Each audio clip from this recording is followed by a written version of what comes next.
આજરોજ સ્વતંત્ર દિવસ નિમિત્તે આપણી પી રાજેલી સલિત બુખારી હાઈસ્કૂલના પ્રાંગણમાં આપણા ચેરમેન,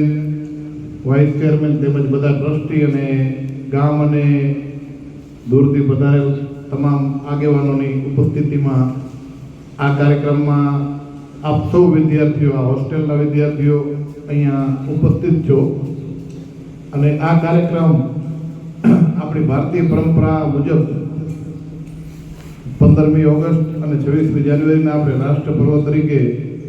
ઉજવતા હોઈએ છીએ અને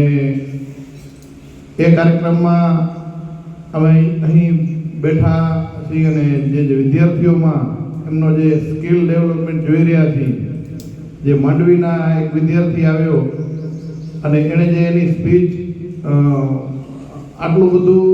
આ ઉંમરમાં અહીંથી બોલવું એ ખરેખર કૌશલ્ય વિકાસ કહેવાય અને એ આ શાળાના સ્ટાફગણ, આ શાળાના શિક્ષકો અને એ બધા દ્વારા જે એને ટ્રેન કરવા માટેની જે મહેનત છે, ભલે કૌશલ્ય ગુણ તો દરેક વિદ્યાર્થીમાં પોતામાં છુપાયેલા હોય પણ એને એ બહાર લાવવા અને એને ટ્રેન કરવા એ બહુ મહેનતનું કામ હોય છે. મને યાદ છે, હું પણ આ શાળામાં ધોરણ 8 થી 10 ધોરણ સુધી અભ્યાસ મેળવ્યો છે. ત્યારની શાળા અને અત્યારે જે આ શાળામાં જે ડેવલપમેન્ટ થઈ રહ્યો છે અને છેલ્લા 7-8 વર્ષ થયા માધ્યમિક શાળાનું રિઝલ્ટ પણ 100% આવે છે. ખરેખર આ સંસ્થાના ટ્રસ્ટીઓ અને આ શાળાના સ્ટાફને એ આભારી છે કે આપણી શાળાનો આ તાલુકા કક્ષાએ સારી એવી નામના અને કાયમ માટે આવું જ નામ ઊંચું રહે. મિત્રો, ઇજ્જત આપવી કે જિલ્લત આપવી આ અલ્લાહની જાત ઉપર આપણે મૂકી દઈએ છીએ અને આપણી લગન અને સાચી મહેનત હોય તો કાયમ એમાં સફળતા આપણને મળતી રહે છે. અને વિદ્યાર્થીઓ માટે ખાસ એ કહીશ કે એ જ બાબત શીખવાની છે. આપણે આપણી શાળાનો જ દાખલો જોઈ લઈએ કે આપણા વચ્ચે આપણા આચાર્ય મોર સાહેબ છે. આપ સૌએ જોયો હશે કે જ્યારે આપણા ઉપર મુસીબત આવી, હું દાખલો એટલા માટે દઉં છું કે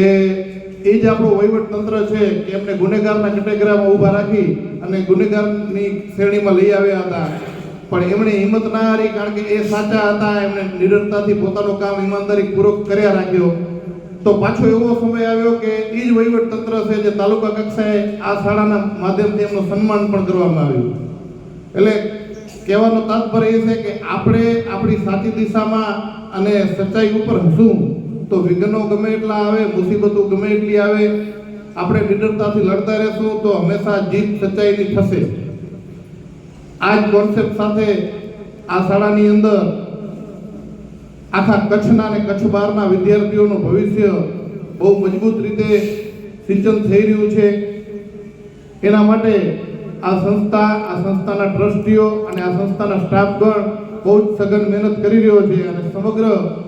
કચ્છ અને કચ્છ બહારના મુસ્લિમ સમાજનો આ સંસ્થા છે અને સંસ્થાને સૌનો ટેકો બહુ સારી રીતે મળી રહ્યો છે. અમે અમારી જાતને વધારે ભાગ્યશાળી ગણીએ છીએ કે આ સંસ્થા અમારા ગામમાં આવેલી છે એટલે સામખિયાળી સુન્ની મુસ્લિમ જમાતની વિશેષ જવાબદારી હોય અને જ્યારે આ સંસ્થાને એક નાના કાર્યકર તરીકે ગમે ત્યારે જમાતના કાર્યકર્તાની જરૂર પડી છે ત્યારે જમાતના લોકો આ સંસ્થા સાથે ઊભા રહ્યા છે અને કાયમ આ સંસ્થાને મજબૂત કરવામાં આ ટ્રસ્ટીઓનો જ્યારે આદેશ હશે ત્યારે સામખિયાળી જમાતના કાર્યકર્તા તરીકે અમે આ સંસ્થા સાથે છીએ.